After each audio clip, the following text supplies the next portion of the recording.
Hello friends, you're with the Lonesome Gamer and I'm playing Rome Incorporated.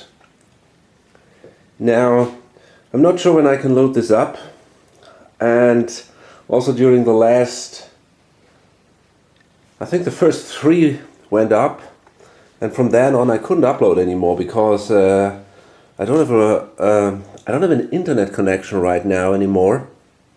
There are some, I don't know, some issues, and the provider couldn't fix it quickly. So I'm not sure when I can upload this. I hope it will be possible in the next week or so. But yeah, well, I hope you can listen to that, watch this as soon as possible. Anyways, we come into turn 9 now, and I got some feedback from the designer of this game and made a couple of mistakes, obviously. It wasn't too bad, I guess, but the most important one is that you cannot fight wars using units from 2 different commands. And that's what I did, for example, in the last turn here. I attacked this war here, from here, and from down here, and this is the Syrian command, so you can't do that. Okay, so well, I think I did the same also up here with the British War. So I cannot fix that anymore, but I could fix this more or less. So I'm not totally sure. I kind of rearranged the tracks here and all. I don't know if it totally works out, but I don't think that this is super important. This war is still sitting here now. It's a brutal war with the Parthian War with a strength of 14, and we have the leader here, Vologases, with a strength of 4. So this is really a very, very tough war. And yeah, as I said, I'm not sure what to do, how to fight that. I guess I'm gonna have to wait until it either moves here to Galatia or in one of these other areas where my troops already are. So yeah, we gotta wait until this turn.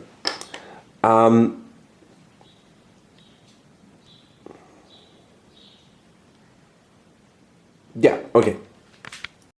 So again, we have the events phase, our standard conquest event because of Augustus. The Praetorians, a +1 to unrest for each Praetorian Guard, and then we have the Terror, decreased prestige by half the intrigue ability of Caesar rounded up. So let's do that immediately. That means we lose 2 prestige because he's got an intrigue ability of 3. And then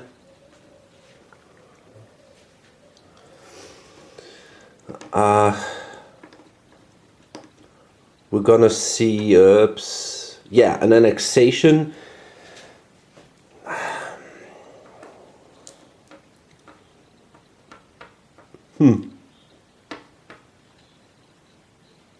And what I want to do is I want to annex this one here, Mysia Superior.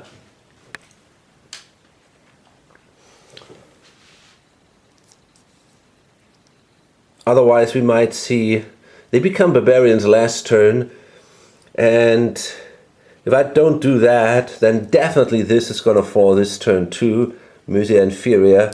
And there's also a lot of pressure then on these provinces. So I think it's time, or it is important to do this. Okay, great. Then we do the mortality checks, starting with Augustus. Okay, he's safe.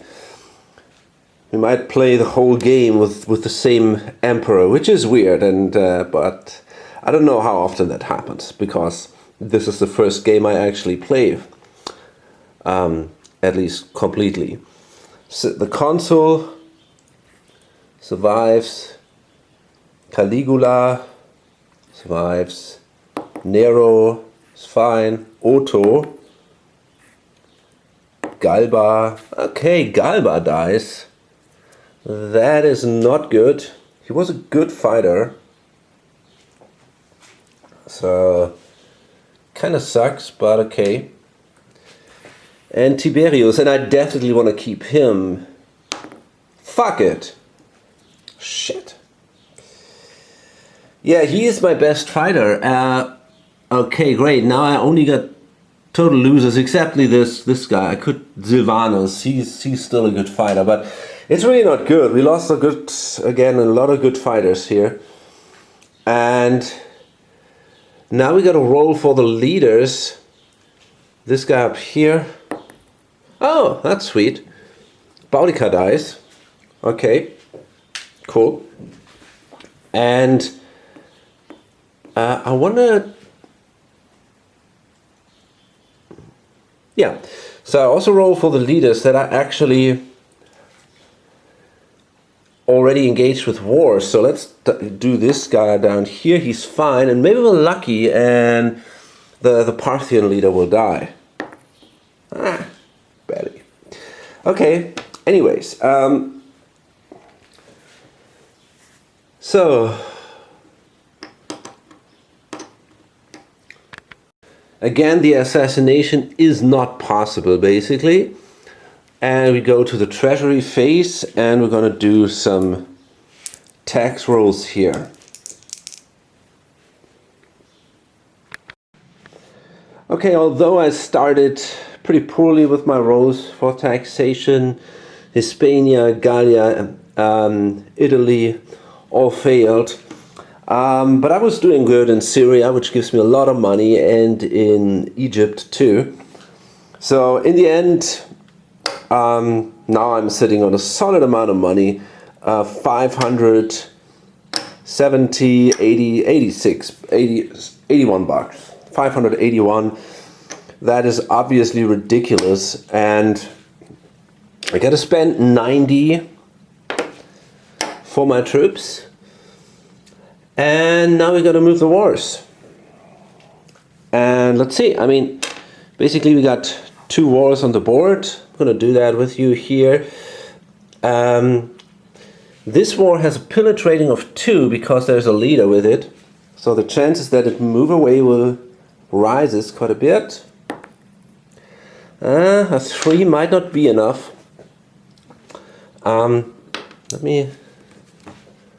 Let's have a quick look here. Okay, there we go. So it would be an overall a 2 modifier, but we are sitting in a veteran allied, so it's a -2 modifier, and it only moves on a 4. So that means the war will remain here, and the other one, that's the big one now, and well, we'll see. It's more likely that it will actually move because we only have a standard ally, not a veteran ally. That is a 3, and it just might move.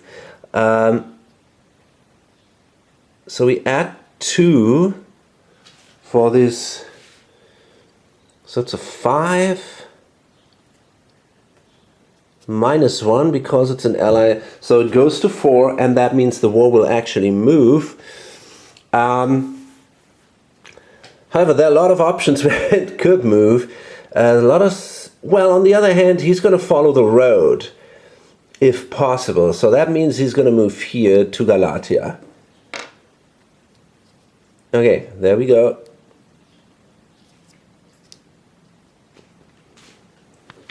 Okay, then we got to draw wars. There are only 3 more in the box, and it's not unlikely that we'll draw them all now. So, okay, yeah, and we do indeed. These are 2 wars, and then 1 additional war for the for the scenario. So they all come out of the box, and it also means that we basically have one more turn left to destroy every war on the board, if we want to do that. I mean, it's not necessary, right? Okay, we have a leader here. Oops, is it Civilus? Yeah, that's Civilus. He's a German leader. Don't know if we're going to see another German war. I doubt it, to be honest. Oh boy. That is not an easy one. A Marcomannic war. That starts up here. And there are not too many troops around, so we might get some trouble there. And then we have a Sarmatian war, which starts where? Oh, also here. Okay, I mean these are not too great. So there's a little bit of threat there. I think it's not super dangerous, but this is definitely, especially down here, is a little bit of a weaker spot. But okay, I mean, I think it should be fine. We will not be able to fight them all, I guess, but well, we'll see. Okay, so we have one war sitting here with our veteran allies, and yeah, we gotta make sure that we bring troops here. Yeah, I think I might want to fight that, but I'm not sure though. It's a tricky action. Another problem is down here, and now it really paid off that we actually made this an ally instead of leaving it barbarian. Otherwise it would have moved through immediately, and it might have ended up either actually here in Illyria, which could have then actually be a threat to the Roman homeland, and that would have been a disaster. So therefore, luckily, these guys from Mysia Superior, they deal with the war for now. Yeah, that's not great. I mean, it's kind of a tricky position here. Gotta make sure that we bring troops here into Pannonia to defeat these wars.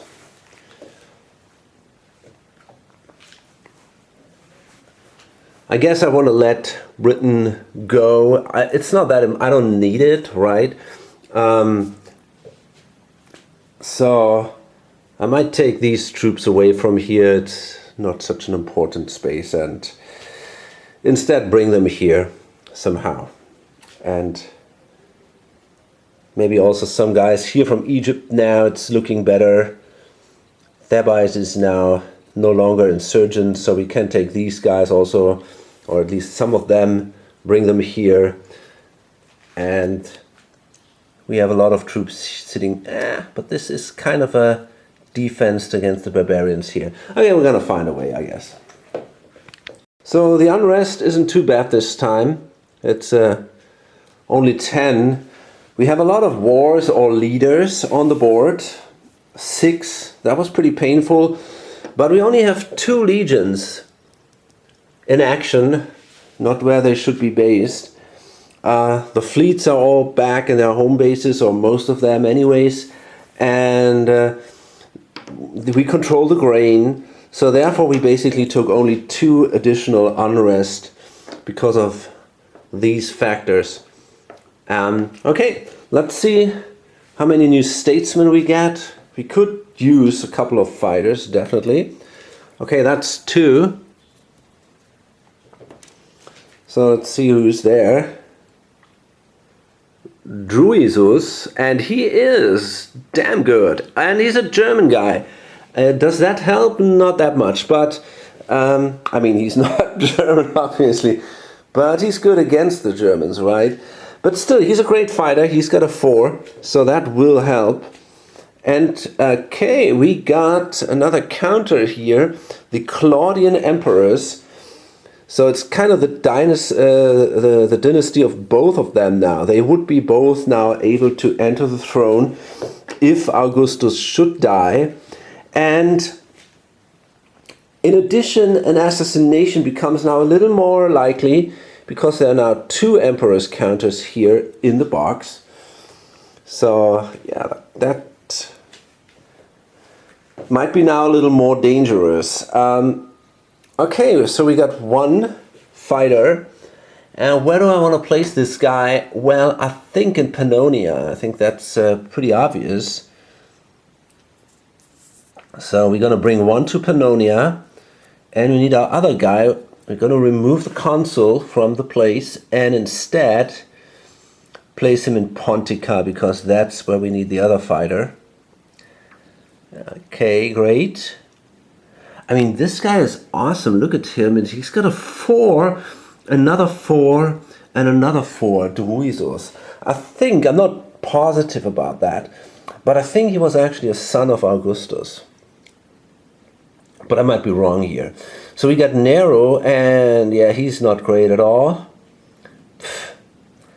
Basically, I mean, I don't know where to place this guy. Just bring him somewhere where he doesn't do too much damage.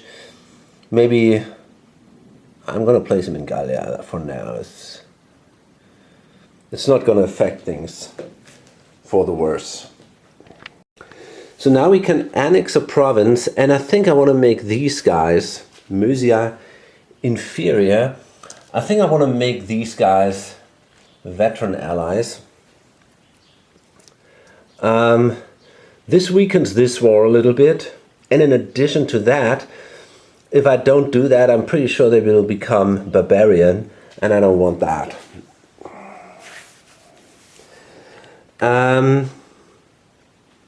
So that gives me another prestige. Okay, we can ignore this. Increase prestige by the combined administration. Oh shit, we don't have a consul. I mean, what I could do is, you know, I think I want to do that. I think I'm going to send Nero actually here to Mysia, and instead I'm going to make Otto the consul. Oh, but he's got an... that's fine, I guess. I'm going to make Otto a consul, because now I have a combined administration of at least 7, which is a little better. So my prestige goes up to 179, and then we can decrease the unrest by the combined popularity, and that's a lot. That is 7, so it goes down to 3. And I don't pay for bread in circuses this time. My unrest is so low, so we don't do that, and we go then to the transfer of my units. And obviously we're going to focus on this war here, I guess, and probably on this Marcomannic war here. I'm not sure if I'm actually going to go attack this one. I don't know. Probably not. So, yeah, we got a lot of units now sitting here, obviously, in these 2 provinces, fighting the Marcomannics. And we want to attack this war here, the Parthians, from these 3 provinces. So, oh, and we're going to need a fleet though, but here's a fleet for those guys, and they only need 1 fleet, I think. Yep. But we're going to need a fleet here too. So, yeah, it seems I got to... Okay, I'm going to bring this fleet here. And I'm going to place it right there. So that costs me another $3 for transferring the fleet into another command. Okay, so let's see. We don't have to roll for unrest because there's no danger at all that anything could happen. So now we're gonna go through the revolt and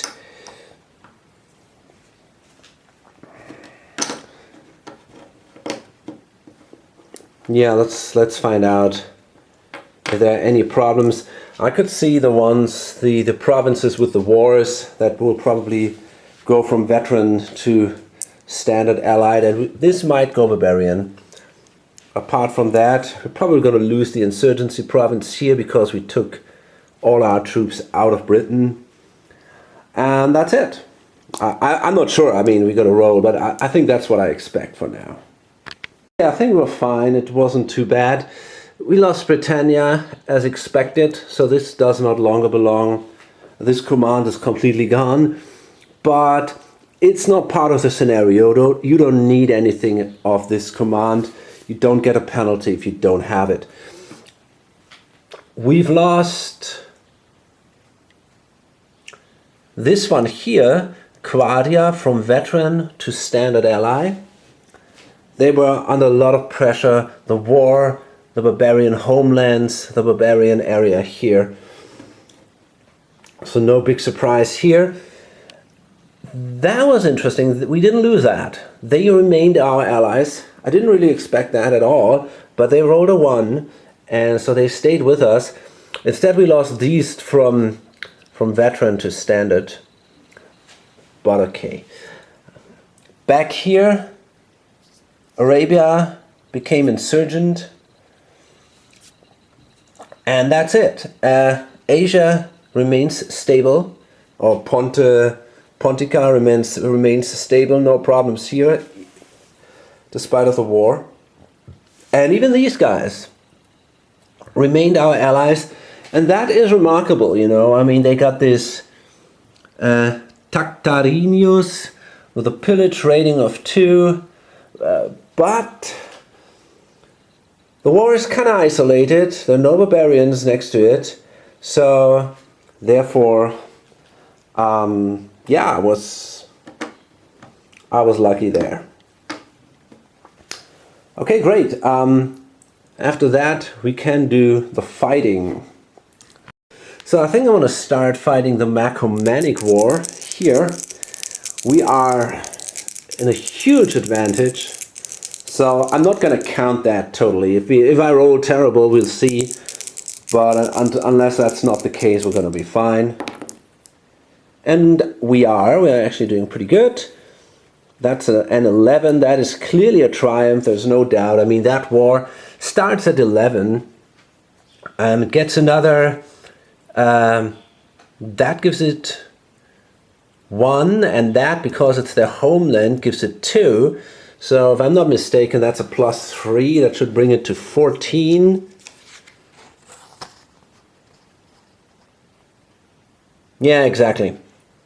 That is exactly the case. That's 14 then, but they're going to lose 1, 2, 3, 4, 5, 6 because of the allies. So it's already down to 8, and then I got tons of troops, and yeah, I mean, that is clearly, there's clearly no chance for them. So we're going to win that war here, and of course we got a good leader.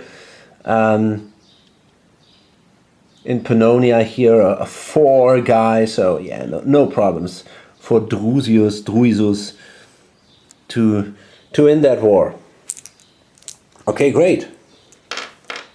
What's especially cool about this is we can make these 2 guys our allies again, and that gives us again a very strong position here on the German border.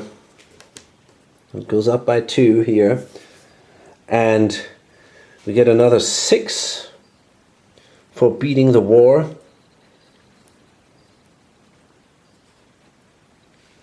And unrest goes down, and by the way, I checked that. I could first take the losses for the unrest. The designer has written that I think you have to follow the triumph here in the order how is it written, so that you first do all the good things and then basically take the losses. You can do it the other way around, which means I could, for example, now take the losses for the unrest, or take, I wrote a 1 if I remember that right as losses. So that means I can take an unrest of 1 and call that my losses, and then it will go down to 0 because of the triumph. So that's a big advantage. So you might call, okay, if I cheated a little bit here with fighting once or twice wars from different commands, there I definitely cheated to my disadvantage.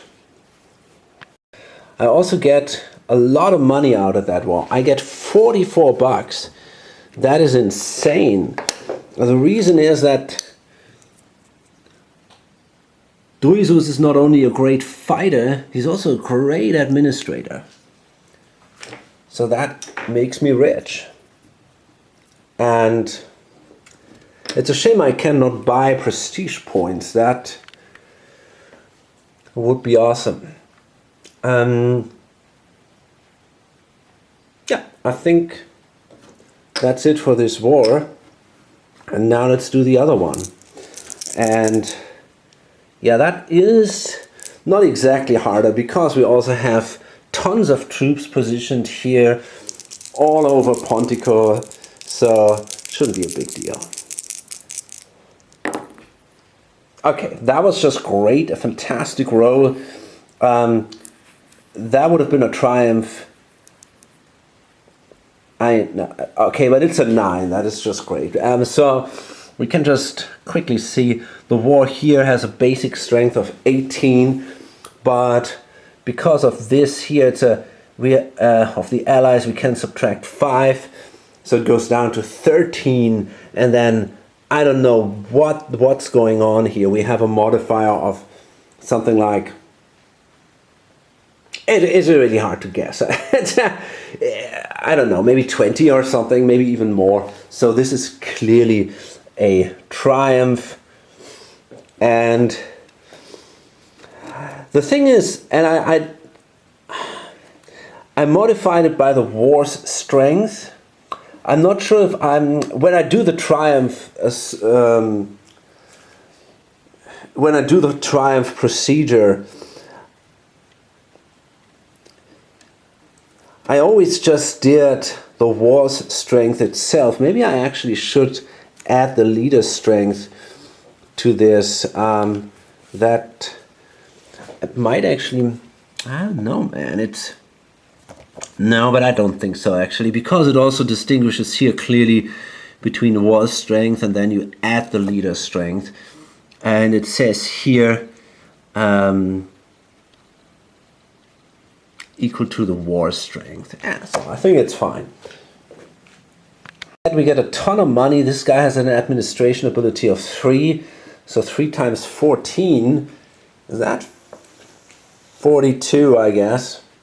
That is a lot.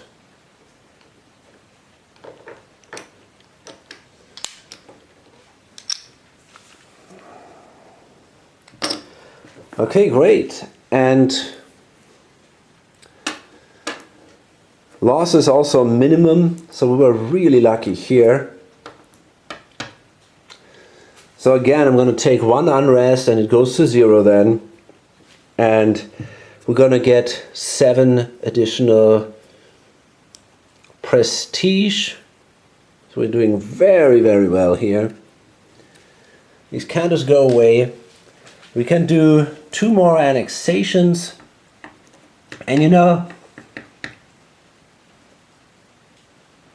at that point, I might actually consider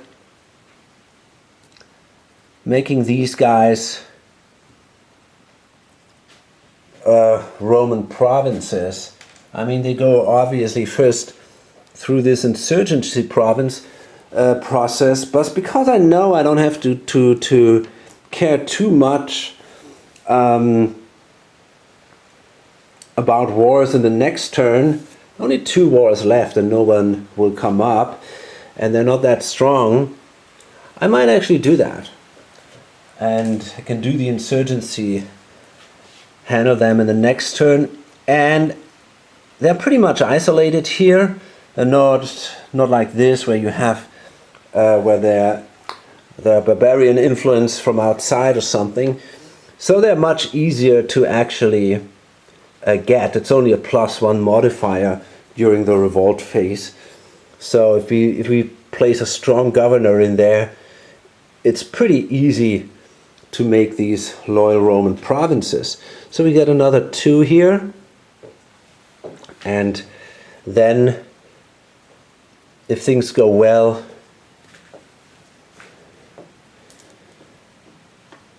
we could have increased the Roman Empire in Asia or in Pontica quite a bit. Okay, let's go then. There's not going to be a rebellion or anything, so I guess we go into the last turn of this scenario.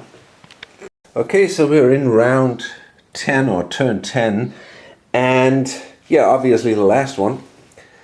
And we got a ton of events, 6, the full number, the full possible number. We got a double conquest event, which is pretty good. So we can annex an extra province after each triumph.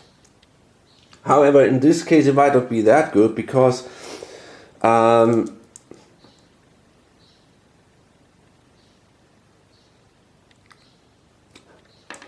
actually, no, I think we cannot.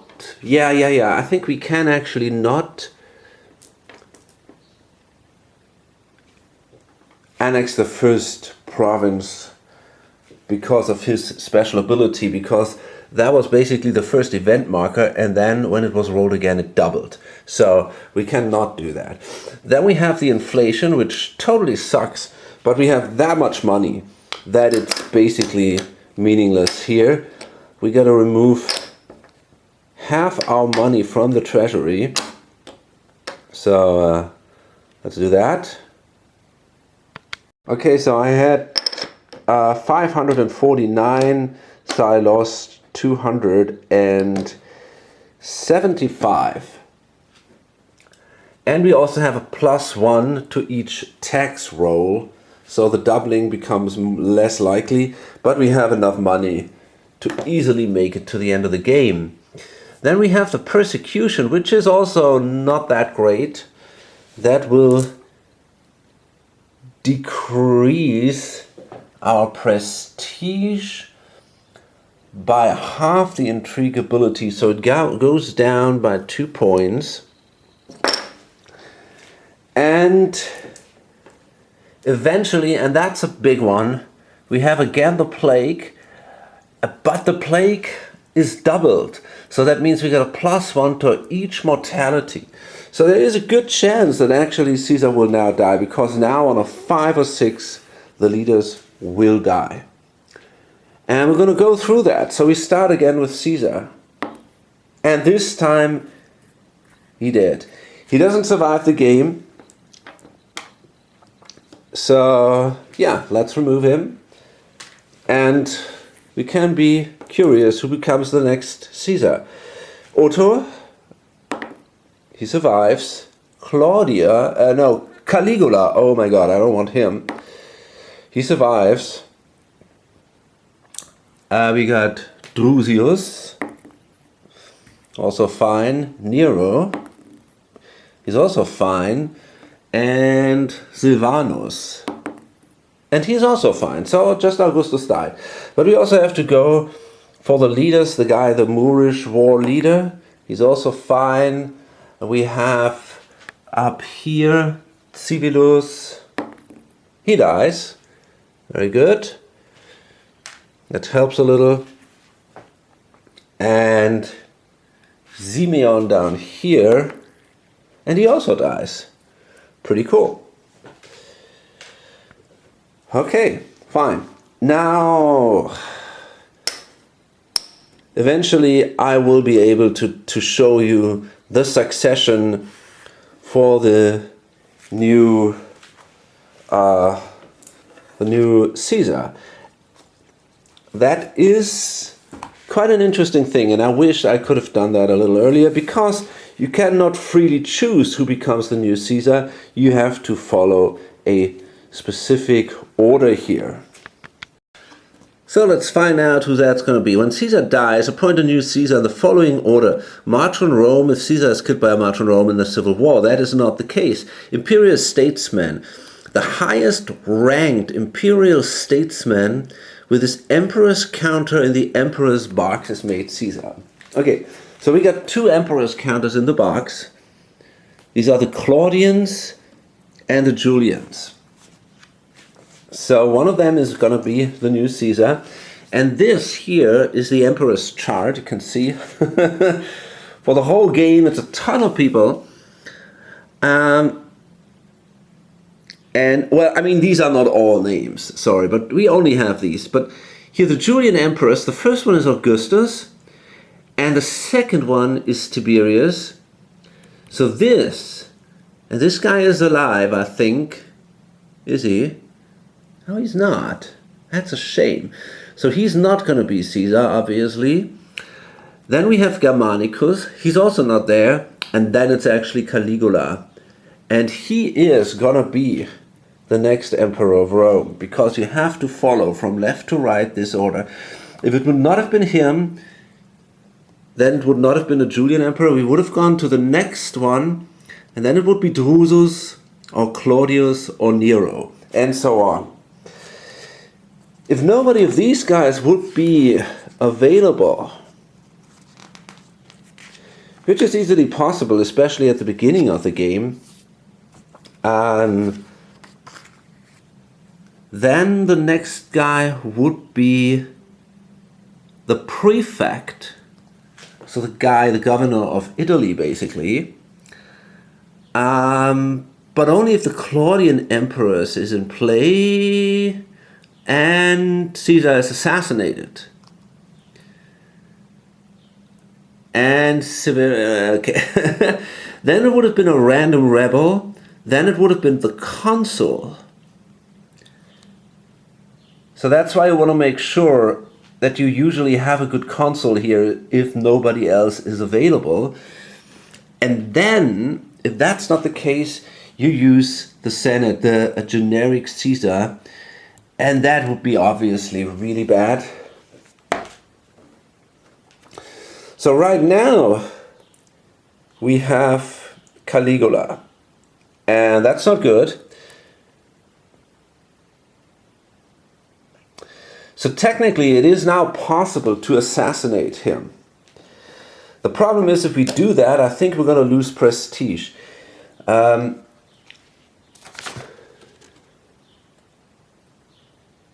Decrease prestige by his administration ability. Yeah, and increase the unrest by his popularity, which is pretty high. The administration is not the problem. So Caligula has the terror ability. So technically, at the start of the next turn, there would be a terror event, which would decrease our prestige, in this case, by 3. So that would be pretty bad. And in this case, I would try to get him assassinated. So what I would do, for example, is I would bring probably Nero. I would make this guy prefect. And then, because they both have a very high intrigue ability, and then we would have a modifier that would be, let me see, it would be 10, 12 for the 2 counters, and let's assume no special event is in play.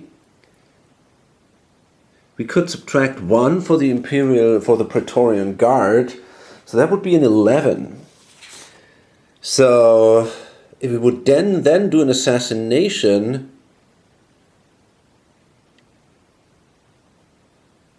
we would definitely be successful. We only need a 12. So you can see, if you want to force it, there are ways to get rid of the emperors if you have guys with a good intrigue ability, and especially if the emperor himself has a high intrigue ability. So it would be easy to get rid of Caligula. But yeah, okay. Well, actually what's kind of interesting, we're going to see an assassination attempt right now because the Julians are in there. So we got a 5 and a 7. This is the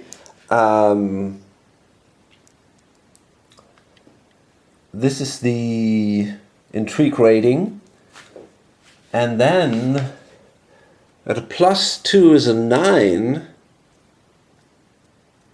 That's it. -1, so it's an 8. Oh, you only roll a single die. Okay, so then it's not that easy as I thought, but still, you roll a single die. We have a +8, so that means if we roll a 4 or higher, Caligula will immediately die. And it happened. Look at that. Now that is some fun. Okay, so we've seen that too now. We've seen a successful assassination. What that means is,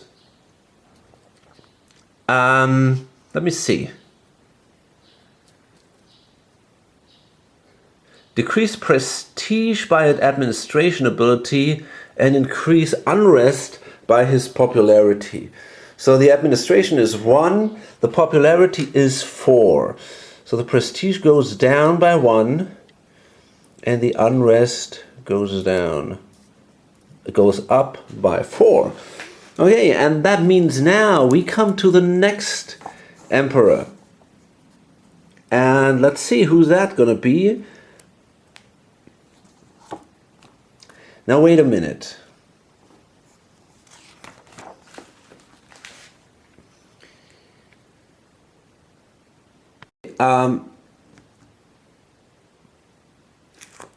We're now through the Julian empires here. Caligula was the last one. And the others are not available. They already died. So that means that now Drusus, and that is him. There seems to be there's Drusus, and he is now the new emperor. He's an excellent guy, and yeah. So I think that's much better for the Roman Empire than this other lunatic. Okay, so let's go into the tax phase. And now things are also looking much more promising. Caligula only had a 1, this guy has a 4. That looks much better. Okay, so despite the inflation, we made good money, especially here in the western part of the empire. We managed to double Italia and also Hispania and Gallia and Pannonia. But then the eastern part didn't go well. That was a little bit of a problem here, but still we do very well. We were sitting on 501 buck. So then we got to pay the units, and we have to pay 90.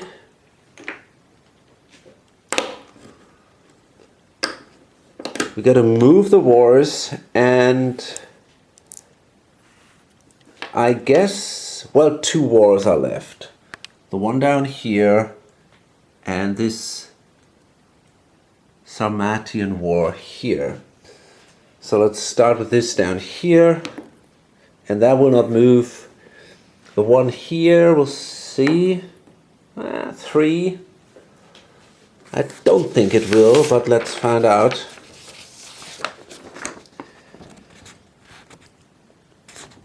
So there's no leader with them. It's an allied province which simply, no, it won't move. Okay. So there are no additional wars coming into play because the box is empty, and that means we have to add now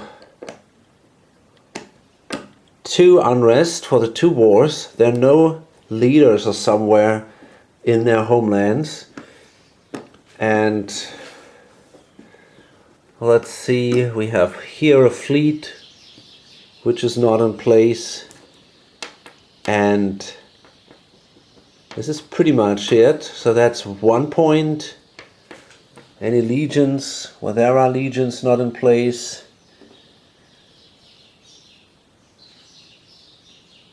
And that might be actually it. Yeah, it seems like this is actually it. So it's just 2 additional points. So we have an unrest of 8, which is very, very good. We control all the grain. So no problems here. We get all the remaining counters from the statesman box in the last turn of the scenario. If there would have been wars left here, we would gain them. We would get them now all. So who is that? This is... I never heard of that guy. Corbulo. He's good fighting the Parthians. And he's a pretty good leader anyways. And this is Macro? Isn't that Marco? Well, okay, let's call him Macro for now. Well, he's not too great. So I just realized that Silvanus is actually specialized in fighting the Sarmatians. So I guess we're going to send this guy to... That's a little tricky.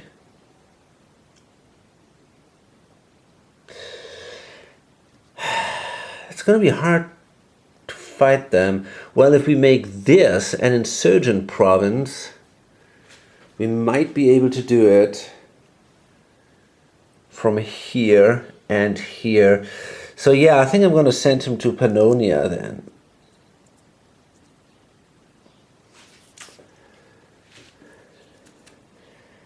And well, maybe yeah, that guy should go to Pontica. That gives us a chance to get control over these insurgent guys. And I don't know, I'm gonna send him... That doesn't really matter. Let's send him to Spain. Okay. Now we can annex a province. And I'm going to take this one here, Pannonia Inferior, because I need troops in there to fight that war. Otherwise I won't have access from 2 areas, because you cannot fight wars from different commands. Okay. And that gives me, of course, a prestige point.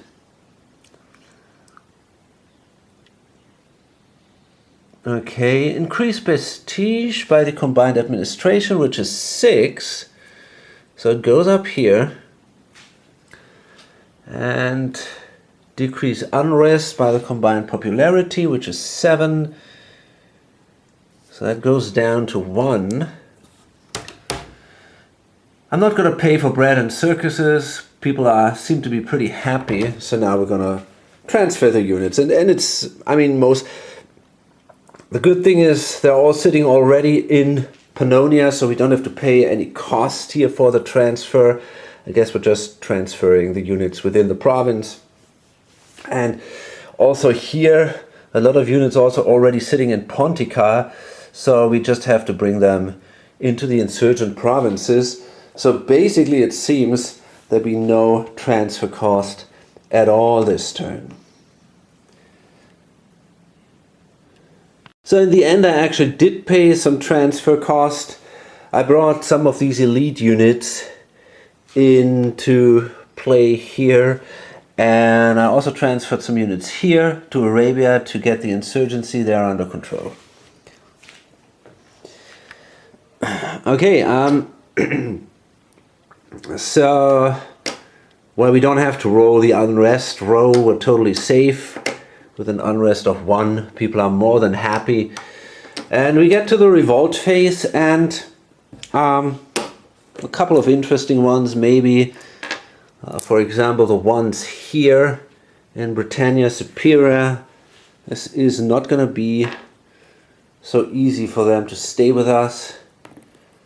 That looks good. We had a +5 modifier, but we can subtract 3 for the Allies. So we're good here. And, you know, just want to talk about that thing because I find it a little odd.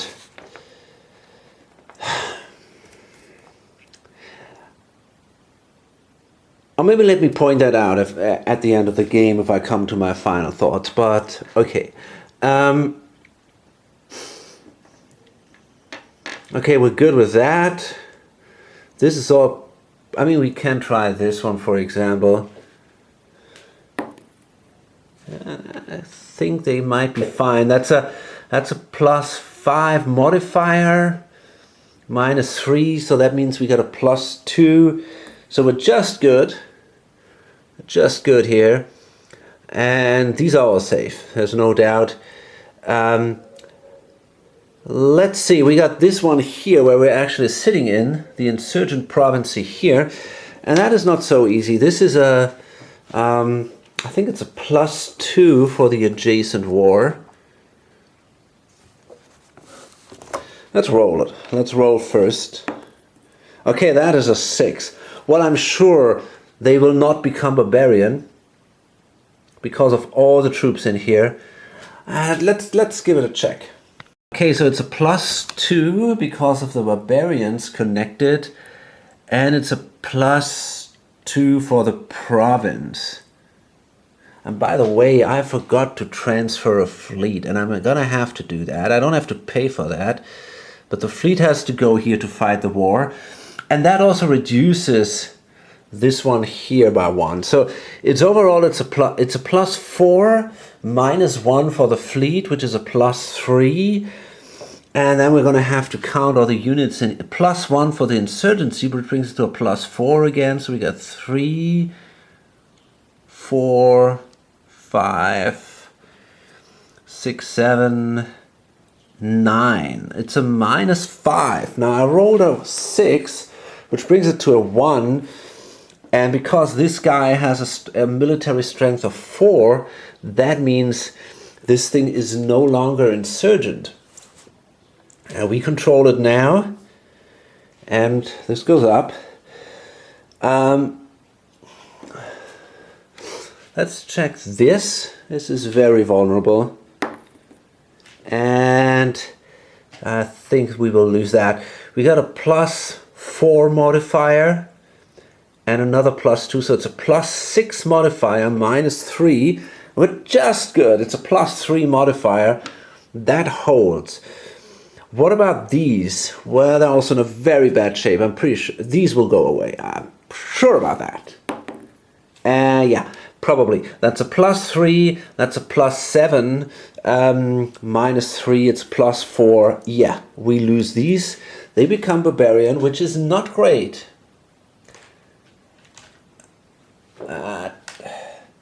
That makes that war a little stronger. It's a barbarian province now, and of course we're going to lose a prestige for that. Apart from all these, this one is vulnerable here, but we're good. And I think all the others are pretty much fine. Here I already placed a couple of, I think on a 6 I might lose that. So we're good here. This one I get automatically Arabia. I placed that many people in there. So this goes up again. And I'm pretty sure maybe that one could become a problem on a 6. I'm pretty sure we're good here with a 5. We got to add, yeah, we're good. 2 units in there, so it's exactly a 6. We're good. And of course that one might be a problem. But it looks good, I think. We got a modifier of +3, of +5, the war and the pillage. Makes it a 9, but we can subtract 4, which brings it again down to a 5, so we're good here. Okay, so just in the last turn, I wanted to show you these revolts on camera. So you see, it's not that bad. You don't have to roll for every single one.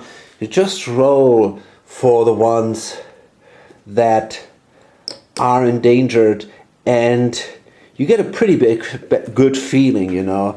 As I said, usually when you make your roll, I mean, if you roll a 1 or 3 or 4, sometimes you don't have to check. Only if you roll a 5 or 6, you take a closer look onto the revolt chart here. Okay, great. So we're done with that, and it was fine, I guess. So that means we go to the wars, and there we go. And this is our last one.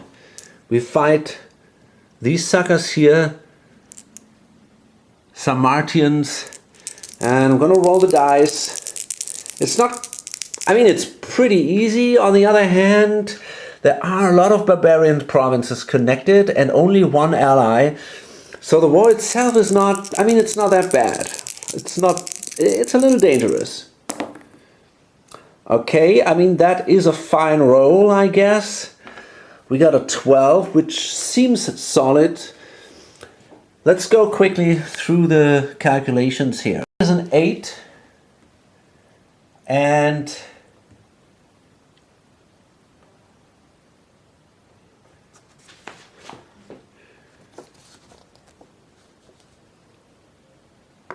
it's +1 for each barbarian, so it's a 10. It's not that bad.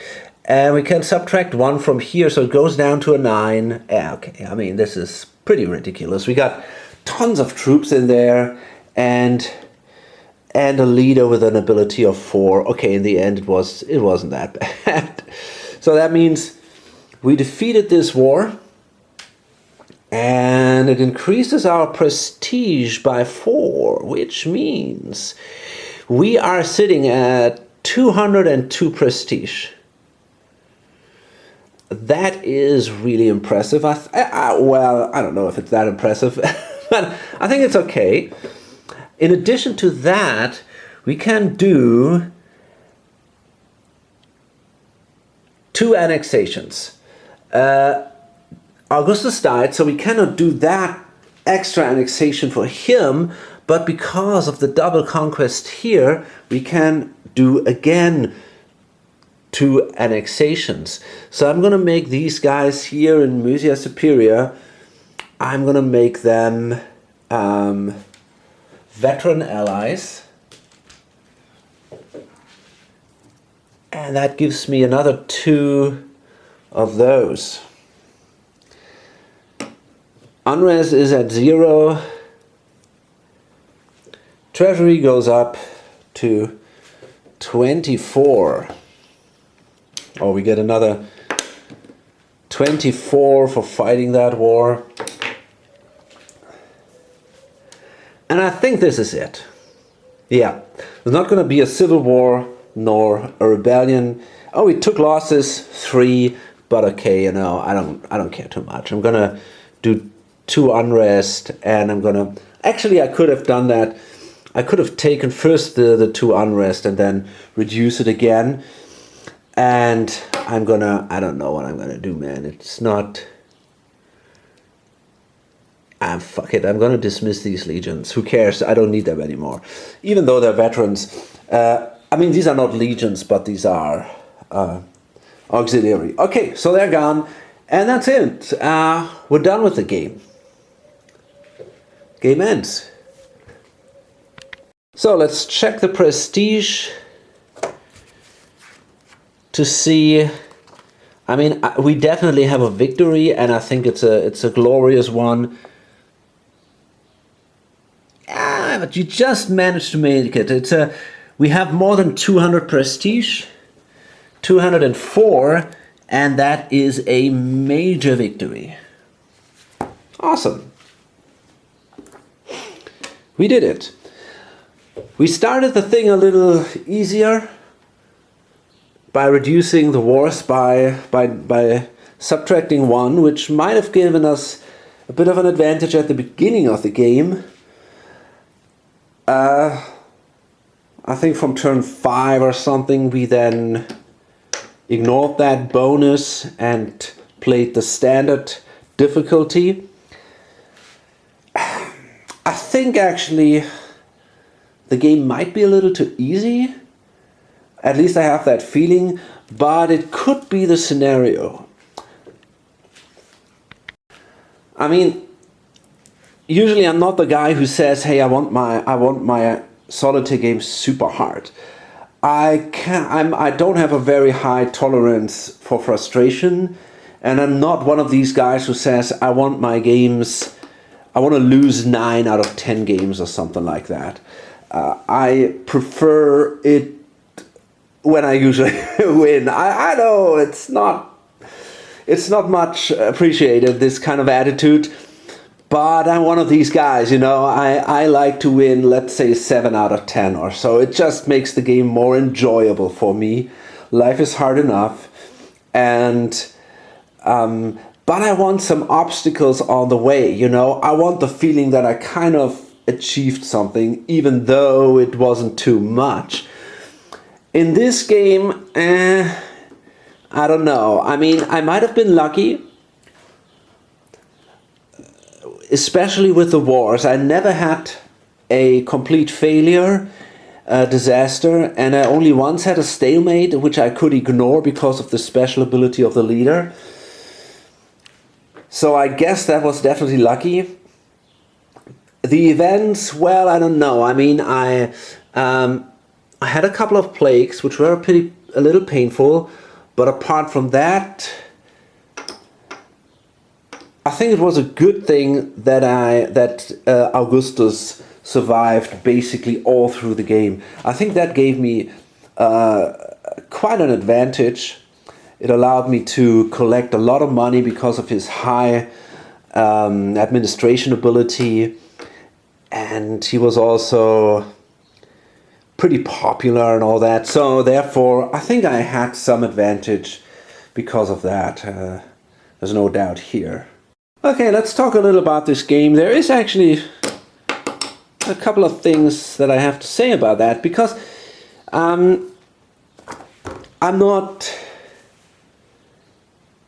I got mixed feelings about this game. I mean that, you know, I think it is a good game, but there are a couple of issues that I have here. Well, first of all, the rules are pretty good. I think they are really easy to grasp, especially basically you just have to read the first couple of pages of the rule book, let's say the first 5 pages or so. Once you get that, the rules basically are the sequence of play. I mean, they go a little more into depth, but this is fantastic, you know. Here you got all the information you need, actually into quite some detail.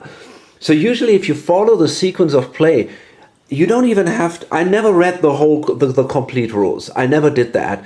I read the start with where you have some basic things like the stacking limit and types of units and stuff like that, and how the allied mechanic works, you know. But in general, apart from that, it was all here on the board. The sequence of play, the event chart over here, the treasury chart down here, and it was all on these tables, you know. You don't only have the modifiers, but you also have basically the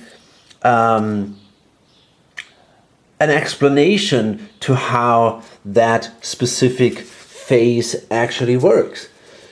So that is pretty cool. Just reading 4 or 5 pages of rules, and then you can basically start off. My first game was pretty much a disaster because I didn't really understand what was a tactical clever move or a strategically clever move. And I also was super unlucky with my starting. I didn't manage to get income reasonable. I didn't do any doubles for the first couple of, I think for the first 2 turns I was doing terrible. And immediately 3 or 2 wars here showed up, and another 2 wars here. So it was a complete attack from here, and and in the second turn already, there was a war here in Italy. I think I might have also made a mistake. I don't really know anymore, but it was a pretty big disaster and quite frustrating. So I thought first, okay, that sucks, and I'm gonna put it on the shelf. But then I thought, okay, let's do a video about that. And I gotta say, I really enjoyed it much more this time. So the rules are pretty good. Now, the game itself, it really reminds me on two other games. One is the Struggle for the Galactic Empire. I just remember that vaguely, but I think it felt quite a bit like that too. You control basically a huge empire, obviously galaxy-wide, and it was also, you know, beyond just being a single leader or a single statesman, but you were kind of watching this the fate of the empire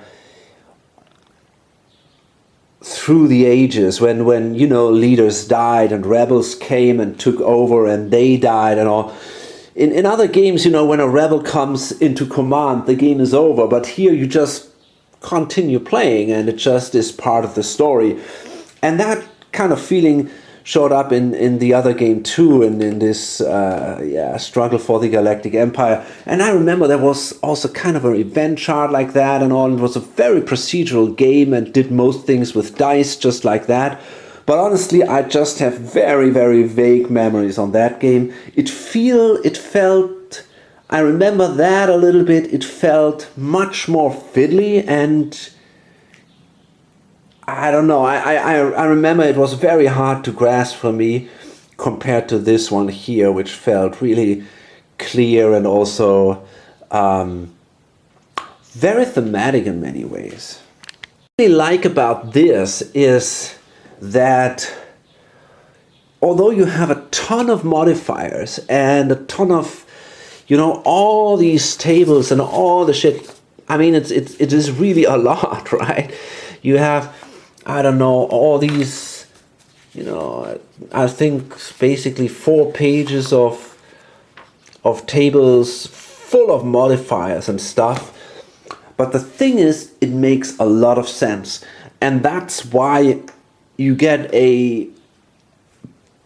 you understand fairly quickly how things work out, and you don't have to look up the tables all the time after 2 or 3 turns. Because it is really thematic, you really start to understand it, you know, how the wars move. I mean, it just makes sense that they kind of follow the roads and then and then the mountains and all that. And I love the fact that you can, for example, that the allies, that they kind of keep them away from you, these wars, you know, they can hold them back, they can deal with them for you. For example, these one down here, they did really great.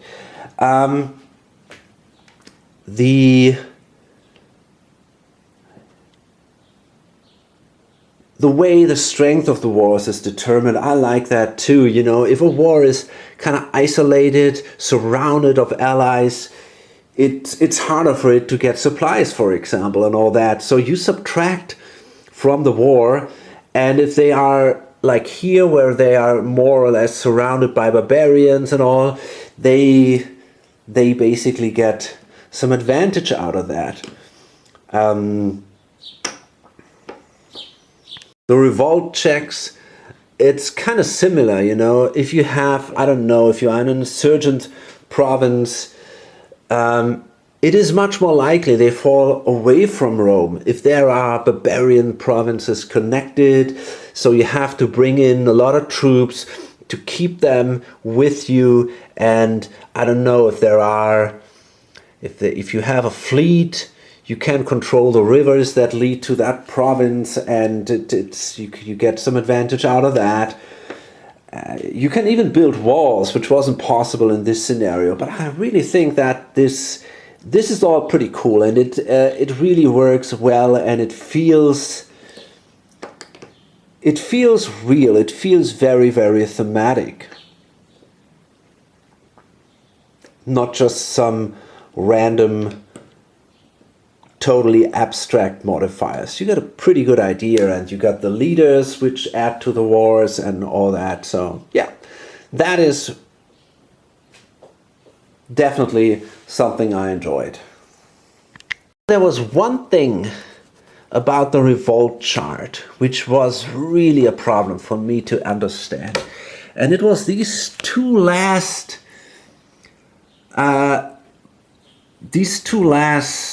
things here, and I'm really not sure if I actually if I made that right. Okay, so the three last things here. So basically, it means a province will revolt. You roll a die, and if you roll higher than 6, the province revolts, and you get all these modifiers here. The thing is, you can subtract 1 if it's an allied province, or you can subtract 2 if it's a veteran allied province. Okay. Then it says you can subtract again 1 for each homeland or barbarian province connected by river, straits, to an insurgent or Roman province with a fleet. Or, and I really had to make these brackets here because it was very, very weird at the beginning to read that. I really didn't get it. Or an allied or veteran allied province. And that was kind of strange to me. I think, and I'm not sure if that's actually true,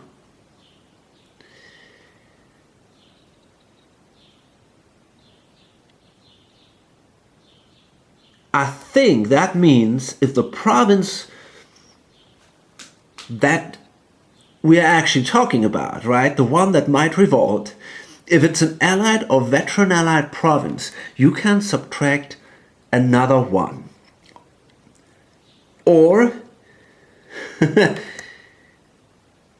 it's an insurgent province or a Roman province that has a fleet, then you can subtract 1 for each homeland or barbarian province connected by a river. So these are basically two totally different cases, in my opinion.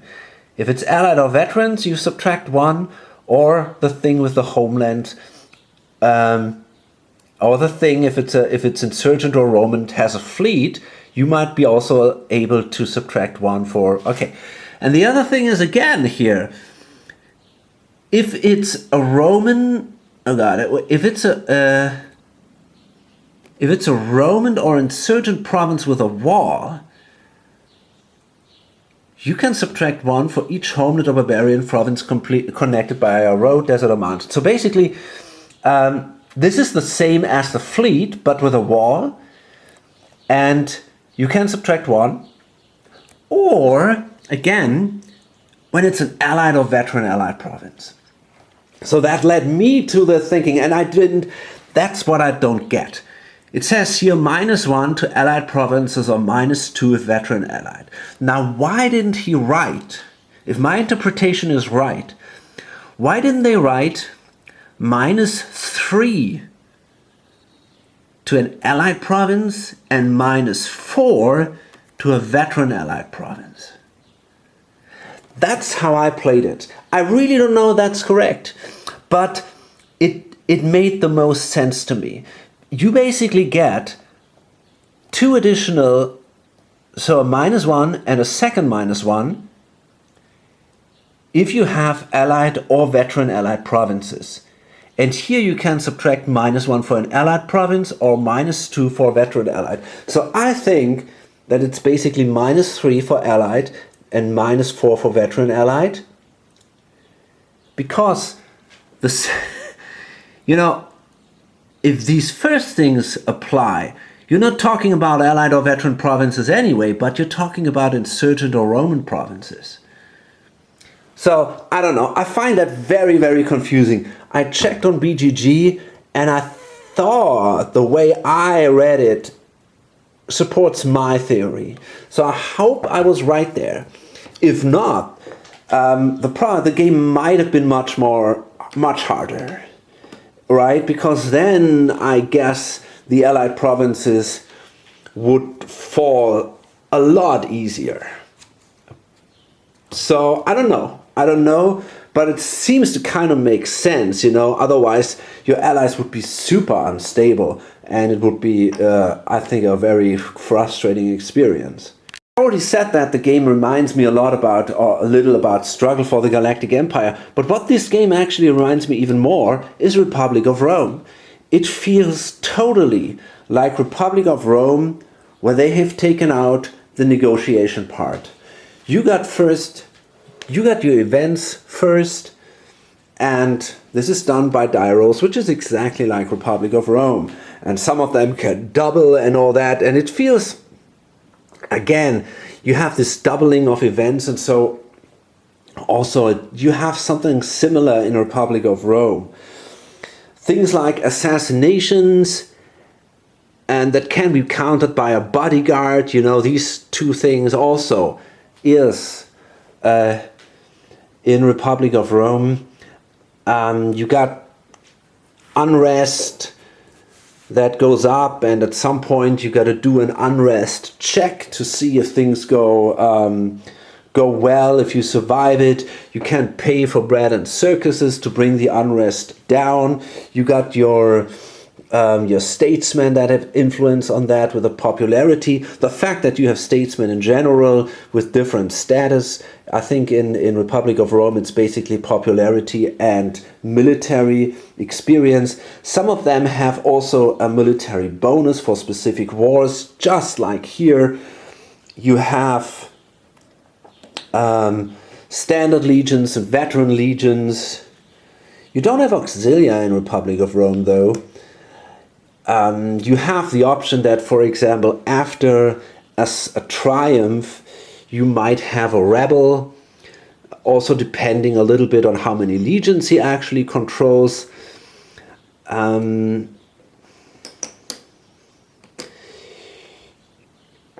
So you have, sometimes you can draw leaders, you can draw wars. You know, the leaders will wait for a while, and after a while they might then, if they find a matching war, they come into play. You do mortality checks on all your statesmen and also on the enemy leaders. You know, I could go through, I don't know, I got a feeling that 60 or 70% of this game is massively inspired by Republic of Rome, which is totally fine, right? I mean, it's cool to have a solitary Republic of Rome, but it feels really a lot like that. If you play Republic of Rome, you feel very, very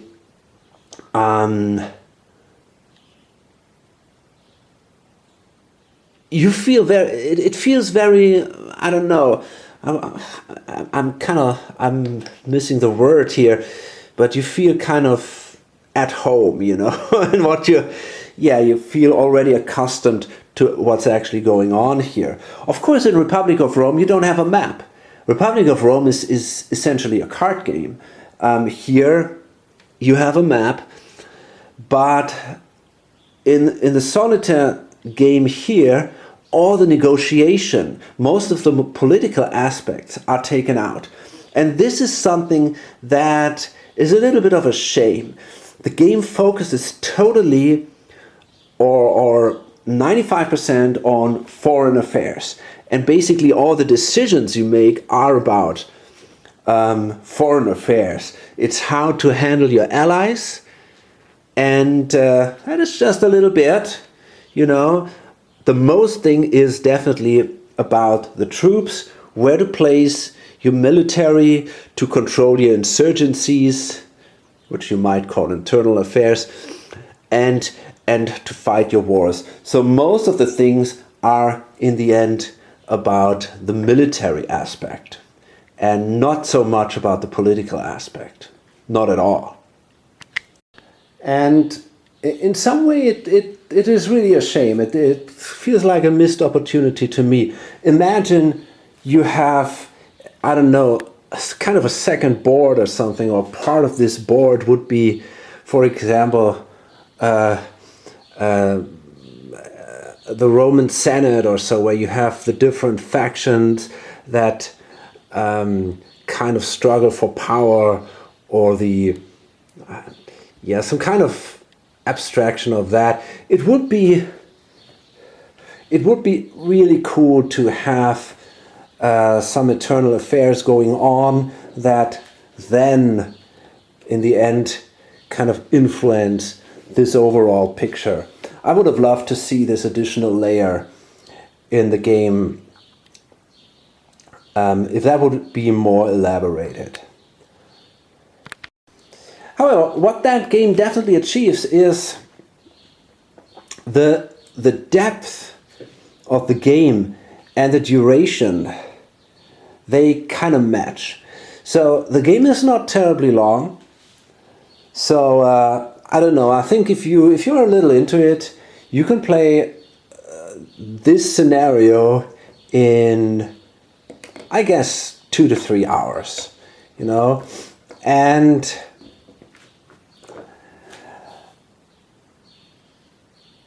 I think that that's a good thing. There are games, especially solo games, that don't give you too many decisions, or where the decisions are often very obvious. And that is something I see very much in solo games, where you do a lot of, you go always to the sequence of play, there is a lot of procedural things to do, tons of housekeeping, and you have that here too. It's also here. But in the other games, this goes on for, I don't know, 15 hours or so. For example, where there is Discord or RAF. In RAF, it feels kind of similar. You have, in some ways at least, you got your raids, your bombing raids coming up each turn, which mirrors a little bit the wars that come up here, and you then assign your planes, and here you assign your troops. This one gives you a little more options, and it's not only this aspect. You also got some other cool stuff going on. RAF in a way seems even more repetitive, and especially it goes on for 10 hours or something like this. This one, however, here it works much better because the game is not so long. If you don't offer too much depth, then the game shouldn't be too long. Otherwise, it just becomes dull. So I think this works really fine here. It's really a game where you could say, okay, I want to play for a couple of hours.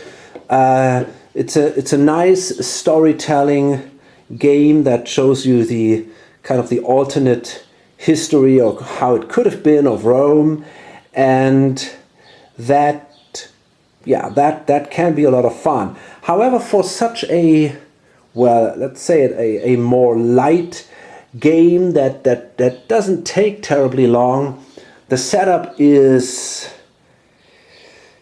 that is a real bummer. The setup of these scenarios is a big deal. You know, you have I've shown you that already. The lists here of the scenarios, it's just massive. I mean, you know, if you go through a scenario, these are all the different, where the leaders are, where the legions are. You go through all the different provinces, and you have to place a ton of markers everywhere. And I don't know, I think that will take you at least half an hour or something. Maybe if it's all really well organized, you can be faster.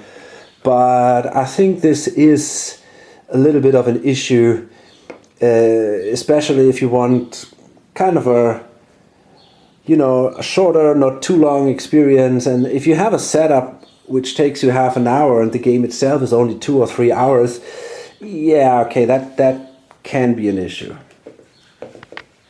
So overall, I think if you want a game which gives you a couple of nice hours of alternate history, and yeah, you just roll some dice, watch the story evolve, then I think this could be really interesting for you. If you want something with a little more depth, which shows, I don't know, the all kind of different aspects of the ancient times, you know, the military aspect and the political aspect and all that, and if you want something that goes a little deeper into that, then you might be a little disappointed about that, because, as I said, it focuses a lot on the military aspect, and yeah.